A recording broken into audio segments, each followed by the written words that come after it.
Good times and good company. That's the idea behind the Asian-inspired craft brewery Dokkaebier. The Oakland-based company prides itself on experimenting with beer by introducing ingredients from Korean culture and anywhere from all over Asia. Quran 4's Dan Thorne has the story. A social lubricant with thousands of years of history. Beer is a true love and a lot of fun for young Won Lee. Sorry. I mean, I love it. I drink it every night, so. It takes a lot of work to keep my weight, as it is. Lee is the CEO of the aptly named craft brewery Dokkaebier. The labels and glasses featuring these playful creatures from Korean folklore. The name comes from Korean mythical creature called Dokkaebier that likes to eat, drink, and hang out with people. And usually what they do is they hide in objects during the daytime, they come out at night and hang out.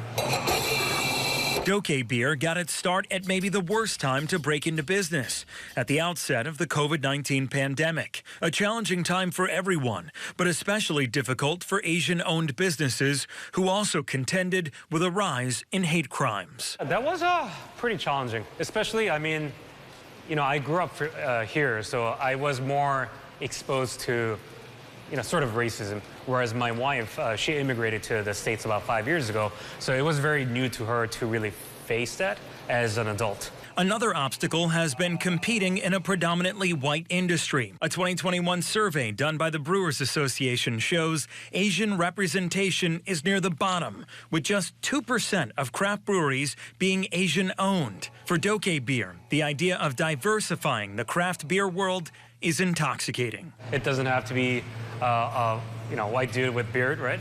It could be some skinny Asian guy like me, but still make something that's different and unique. Experimenting with flavors like kimchi sour, rice kolsch, and yuzu blonde. Lee is changing the game. There's no such thing as like Asian-inspired craft beer. That's like, it's kind of hybrid of Asian culture with traditional craft beer. And we're kind of unique on its own. The most controversial one is our kimchi sour. So obviously a lot of people get scared of the concept or the name of it. And everyone's like, hey, what is that? Can I just don't give me a lot, just give me just a little bit to taste it. Cheers. So that is what I did. So a lot of people are actually scared to try it. Not scary and not bad. The sound of progress. From driving hundreds of miles a day to deliver beers door to door to taking over Federation Brewing in Jack London Square. Lee's 3-year-old upstart is booming and the first, but hopefully not the last, Korean-owned brewery in Oakland. We want to bring diversity to the craft beer industry. We want to bring innovation. Young Ones doing that with these really amazing beers that are taking, classic styles and putting a fun new twist on them, and they taste great. Like, that was the first thing I noticed about the company. And Dokkaebier is just getting started. The existence of our brand is, represents diversity. I think representing, who we are and adding the diversity also inspires a lot of people to try something different. In Oakland, Dan Thorne, Quran 4 News.